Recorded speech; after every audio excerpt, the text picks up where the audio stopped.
Hello everyone, welcome to exam टेजी। आज के इस वीडियो में हम लोग डिटेल में बात करने वाले हैं JNU BA foreign language. JNU BA foreign language. तो आज के इस वीडियो में जो हम लोग डिटेल में बातें करेंगे, हम लोग बताएंगे कि जेएनयू का जो बीए फॉरेन लैंग्वेज का प्रोसेस है वो किस तरीके से है, फी कितना होता है। तो एक बार मैं आपको बता दूं कि क्या क्या चीज़ें हम लोग डिस्कस करने वाले हैं। एक तो बातें करेंगे एडमिशन प्रोसेस,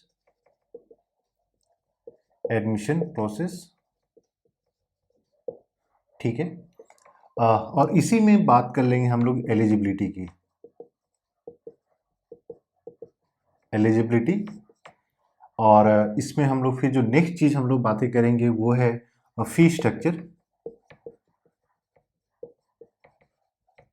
कि जब भी आप जेएनयू में पढ़ाई कर रहे हैं तो वहाँ पे फ़ी कितना लगता है, क्योंकि बहुत सारे लोगों का ये कहना है, जानना चाहते हैं। फ़ी स्ट्रक्चर में हम लोग एकेडमी और दूसरा हॉस्टल, दोनों को अलग अलग डिस्कशन कर लेंगे। और फाइनली जो है हम लोग बात कर लेंगे कि कौन कौन से फॉरेन लैंग्वेज जो है पढ़ाई जाती है, फॉरेन लैंग्वेज कौन सी है। और उसमें रफली, क्योंकि बहुत सारे लोगों का होता है कि सीट्स कितना, तो ओवरऑल हर एक इंडिविजुअल फॉरेन लैंग्वेज के जो पढ़ाई जाती है उसके लिए हम लोग अलग से सीट कट ऑफ ये सब डिस्कस करते हैं। तो यहाँ पे हम लोग जो है ओवरऑल डिस्कस कर लेंगे। तो जितने भी स्टूडेंट इस बार एग्ज़ाम दे रहे हैं आप लोग जेएनयू बीए फॉरेन लैंग्वेज का, इस वीडियो को पूरा अच्छे से देखिएगा। यहाँ पे हम लोग हर एक पॉइंट को डिटेल में एक्सप्लेन करेंगे। और इसके साथ ही मैं बता दूं कि एग्ज़ाम टेजी के द्वारा जो है ऑनलाइन क्लासेस प्रोवाइड की जाती है, study material, test series, question bank, सब कुछ ही प्रोवाइड किया जाता है।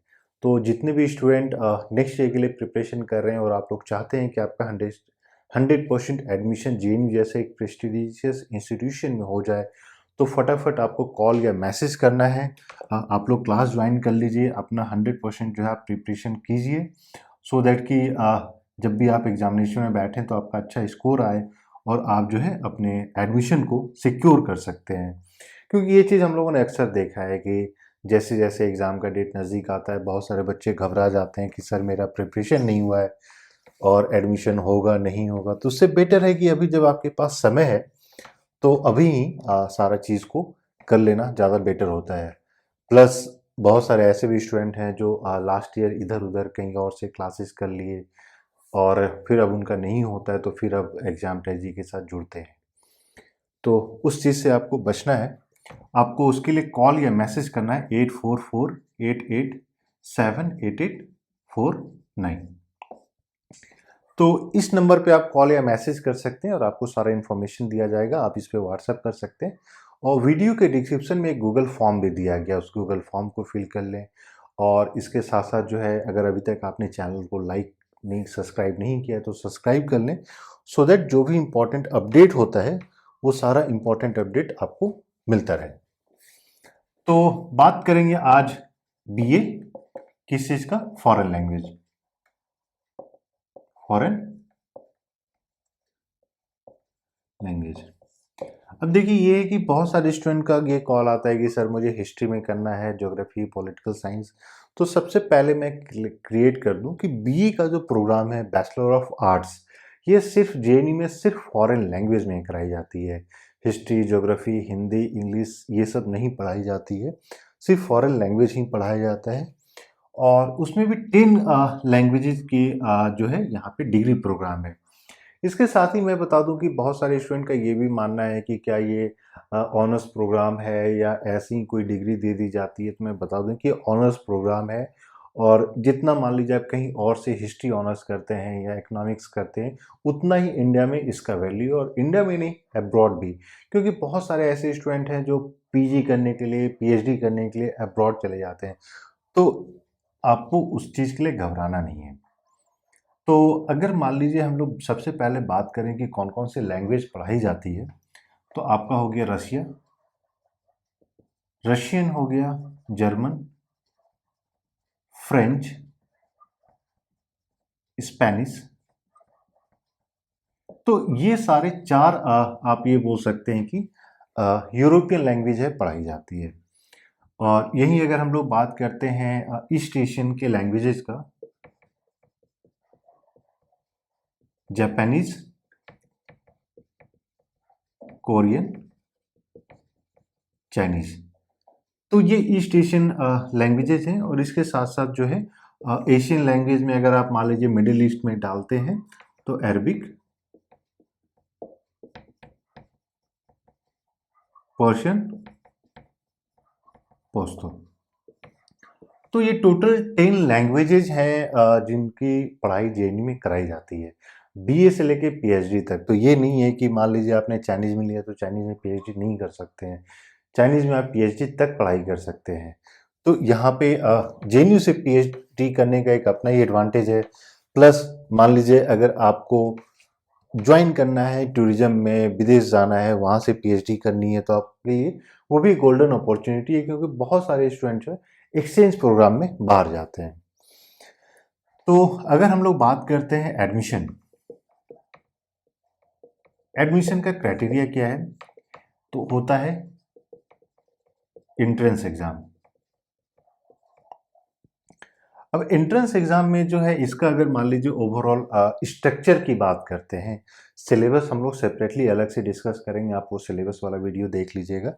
लेकिन अगर हम लोग स्ट्रक्चर की बात करते हैं तो 100 क्वेश्चंस पूछे जाते हैं, नो नेगेटिव मार्किंग। तो बहुत सारे लोगों का ये है कि मान लीजिए नेगेटिव मार्किंग है या नहीं है, तो कोई भी नेगेटिव मार्किंग जो है नहीं है।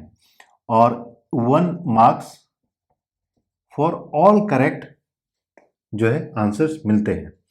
अगर ओवरऑल की बात की जाए कि ये 100 क्वेश्चंस का डिस्ट्रीब्यूशन किस तरीके से है, और बहुत सारे लोगों के मन में ये भी कंफ्यूजन होता है कि अगर मान लीजिए हम फॉरेन लैंग्वेज का एग्जाम दे रहे हैं तो मुझे फॉरेन लैंग्वेज आना चाहिए। ये एक मिथ है, आपको फॉरेन लैंग्वेज नहीं भी आती है तब भी आप एग्जाम दे सकते हैं, क्योंकि फॉरेन लैंग्वेज जहाँ पढ़ाई जाती है, जो जिन कंट्रीज में ये भाषा लैंग्वेज बोली जाती है, उन कंट्रीज के बारे में पूछा जाता है, ना कि उन लैंग्वेजेज में क्वेश्चंस। क्योंकि अक्सर हम लोग कॉल रिसीव करते हैं तो बहुत सारे स्टूडेंट के कंफ्यूजन होता है कि सर मुझे जापानीज़ सीखना है, जापानीज़ का एग्ज़ाम देना है, लेकिन मुझे जापानीज़ आती नहीं, तो मैं कैसे एंट्रेंस एग्ज़ाम दूंगा। तो 100 क्वेश्चन जो आता है, तो अब क्या होता है कि आप कॉमन एग्ज़ाम होता है। जैसे हम लोगों ने जब 10 लैंग्वेजेस के बारे में बात की, तो सारे 10 लैंग्वेजेस का एक कॉमन एग्ज़ाम होता है। और कॉमन एग्ज़ाम का क्या प्रोसेस होता है वो हम लोग सेपरेटली डिस्कस करेंगे, कट ऑफ कैसे डिटरमाइन होता है वो हम लोग सेपरेटली डिस्कस करेंगे। लेकिन मैं बता दूं, क्योंकि कॉमन एग्ज़ाम होता है तो ये दिस मीन्स कि उन सभी कंट्रीज से रिलेटेड क्वेश्चंस पूछे जाते हैं। तो 100 क्वेश्चन में आप मान के चलिए कि 60 जीके हो जाता है, और 40 क्वेश्चंस में आपके इंग्लिश प्लस रीजनिंग। इंग्लिश को अगर आप देखिएगा तो antonym, synonym, filling the blanks, इस टाइप के क्वेश्चंस आते हैं, आइडम्स एंड फ्रेजेस आते हैं, कॉम्प्रिहेंशन के आते हैं, सेंटेंस एरर आता है। तो इस टाइप की स्पेलिंग, ये सब चीज़ें पूछी जाती है, जिसमें कि आप मान के चलिए कि 30 क्वेश्चन आपका इंग्लिश से हो जाता है, और रफली अराउंड 10 क्वेश्चन जो है रीजनिंग से हो जाता है। तो ये डिस्ट्रीब्यूशन हो गई है। अगर हम लोग इंग्लिश, अब 60 क्वेश्चन जो बच गए जो जीके वाले हैं, तो इसमें जो है आप मान के चलिए कि रफली अराउंड 45 टू 50 क्वेश्चन जो है फॉरेन कंट्रीज से आ जाते हैं, फॉरेन कंट्रीज। और मान लीजिए कि 15 से 10 क्वेश्चन जो है ये आपका आ जाता है इंडिया प्लस करंट अफेयर। तो करंट अफेयर में जहां पे आपका वर्ल्ड करंट अफेयर और इंडिया का करंट अफेयर, वो दोनों ही मिक्स्ड होता है। तो अगर एक छोटा सा हम लोग सिलेबस सेपरेटली डिस्कस करेंगे, लेकिन अगर एक हिंट के तौर पे बात करें कि जीके में किस तरीके से क्वेश्चंस पूछे जाते हैं, तो मान के चलिए पूछ दिया जाएगा कि who is the prime minister of Japan. Japan का प्राइम मिनिस्टर कौन है, और आपको 4 ऑप्शन दे दिए जाएंगे और आपको चूज करना है।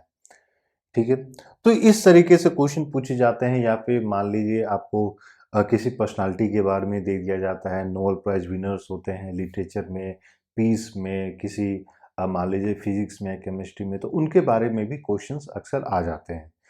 तो सिलेबस को हम लोग सेपरेटली डिस्कस करेंगे तो आपको ओवरऑल वो सारी चीज़ें क्लियर हो जाएगी। और अब बात करते हैं कि एडमिशन, तो जिस तरीके से मान लीजिए एग्ज़ाम के बाद फिर कट ऑफ आती है, जितने लोगों का कट ऑफ में आ जाता है फिर उन लोगों को एडमिशन दे दिया जाता है। कट ऑफ का क्या प्रोसेस होता है, क्योंकि बहुत सारे लोगों को ये लगता है कि कट ऑफ जैसे दिल्ली यूनिवर्सिटी में होता है उस तरीके से होता है, तो वैसा कट ऑफ जेएनयू का नहीं होता है। जेएनयू का कट ऑफ रिलीज करने का जो पैटर्न होता है, तरीका होता है, वो थोड़ा सा डिफरेंट होता है, तो उसके बारे में भी हम लोग सेपरेटली बात करेंगे। दूसरा मैं बता दूं कि बहुत सारे लोगों के मन में ये कन्फ्यूजन है कि जो जेएनयू का एग्ज़ाम होता है उसके लिए जेएनयू आना पड़ेगा, तो ऐसा कुछ भी नहीं है। जेएनयू का एंट्रेंस एग्ज़ाम एनटीए के द्वारा कंडक्ट कराई जाती है। NTA, NTA is national testing agency, और ये एग्ज़ाम जो है ऑनलाइन होता है और कंप्यूटर बेस्ड होता है। CBT, computer based test. तो और ये इंडिया के बहुत सारे अराउंड 25 टू 30 कंट्रीज सिटीज़ में ये एग्ज़ाम कंडक्ट कराई जाती है, तो आपकी रिस्पेक्टिव ऑफ कौन से स्टेट में है आप आराम से ये एग्ज़ाम दे सकते हैं। अब नेक्स्ट आ जाता है एलिजिबिलिटी। तो एलिजिबिलिटी इनका सिंपल है कि आपका 12th में 45% मार्क्स होना चाहिए विदाउट एनी कंपार्टमेंटल, और अगर मान लीजिए आपका कंपार्टमेंटल है तो आप फिर आप नेक्स्ट ईयर एग्ज़ाम जो है दे सकते हैं। तो आपका जो एडमिशन का ये है कि आपका 45% मिनिमम मार्क्स होना चाहिए और आपके किसी भी पेपर में बैक नहीं होना चाहिए। इरिस्पेक्टिव कंपार्टमेंटल है तो अगले साल आपने कंपार्टमेंटल क्लियर कर लिया, फिर आप अगले साल एलिजिबल हो जाते हैं। तो एलिजिबिलिटी के क्राइटेरिया के केस में जो है बस इतना ही है। अब आते हैं फी स्ट्रक्चर। तो और फी स्ट्रक्चर सुन के बहुत सारे लोग हैरान भी हो जाएंगे, क्योंकि लोगों को लगता है कि हाँ इस तरीके का फ़ी क्या जेएनयू में रियली है। तो मैं बता दूं कि अभी जो 2021 में जो स्टूडेंट्स का एडमिशन हुआ है, इरिस्पेक्टिव ऑफ उनका एडमिशन बीए में हुआ हो, एमए में हुआ या पीएचडी में हुआ, सबका जो फी लगा है वो ₹268 ओनली है। ₹268 ओनली। और ये 268 भी इसलिए है क्योंकि इसमें एडमिशन फ़ी इंक्लूडेड है, और यूजुअली हर एक सेमेस्टर में अराउंड 150 टू 180 रुपीज़ ही लगता है। यानी कि 6 मंथ्स आप जो है 150 टू 180 देते हैं फ़ी। यानी आप अगर 200 भी मान लीजिए, और यहाँ पे ऐसा नहीं है कि इसके अलावा आपको कोई और एकेडमिक फ़ी देना है, हॉस्टल फ़ी हम लोग सेपरेटली डिस्कस करेंगे। तो एकेडमिक फ़ी है तो साल का आपका हो गया 400 रुपये, और इंटू 3 कर देते हैं अगर मान लीजिए 3 साल का, तो 1200। तो 1200 में जेएनयू जैसे इंस्टीट्यूशन में आपका ग्रेजुएशन हो जाता है। सो ये एक एडवांटेज है। अब बात करते हैं एडमिशन के लिए जो फॉर्म फिलअप होता है वो कब आएगा। तो देखिए यूजुअली जो एडमिशन का फॉर्म का जो टाइम होता है वो मार्च अप्रैल उसी टाइम में आ जाता है। और यूजुअली जो एडमिशन का जो फ़ी होता है उसमें जनरल कैटेगरी, फिर एसटी एससी पीडब्ल्यूडी, उन सबका अलग अलग कैटेगरी का फ़ी होता है। लेकिन बीए के केस में मान के चलिए कि जनरल कैटेगरी में आपका जो है अराउंड 600 तक फ़ी लगता है। वहीं अगर आप ओबीसी से हैं, ईडब्ल्यूएस से हैं, तो अराउंड 500 400 में शायद हो जाता है। डिटेल जब एक बार प्रोस्पेक्टस आ जाएगा तो हम लोग बताएंगे। वहीं एसटी एससी पीडब्ल्यूडी के अराउंड 300 तक में फ़ी जो है कंप्लीट हो जाता है। और देखिए जेएनयू के लिए जब भी आप प्रिपेयर कर रहे हैं, जेएनयू के लिए जब भी आप फॉर्म भरते हैं, तो जेएनयू आपको ऑप्शन देती है 3 लैंग्वेजेज चूज़ करने का। अब ये 3 लैंग्वेजेज ऐसा नहीं कि आप 3 लैंग्वेजेज की पढ़ाई करते हैं, वो 3 लैंग्वेजेज में किसी एक लैंग्वेज में आपका एडमिशन होता है। तो और आप कितने लैंग्वेजेज के लिए अप्लाई कर रहे हैं उसके हिसाब से भी आपका फ़ी जो है बढ़ते घटते रहता है। मान लीजिए आपने 3 लैंग्वेजेज के लिए फ़ी आपने चूज़ किया है, तो शायद फ़ी जो है आपका 100 रुपये और बढ़ जाए। तो बस इतना ही डिफरेंस होता है। लेकिन ओवरऑल अगर आप फ़ी स्ट्रक्चर देखिएगा तो जेएनयू का फ़ी स्ट्रक्चर जो है बहुत ही कम है। इनफैक्ट एक एक ये जोक भी है कि जितना जेएनयू का फॉर्म भरने में फ़ी लगता है उससे कम जो है पूरे 3 साल की पढ़ाई हो जाती है।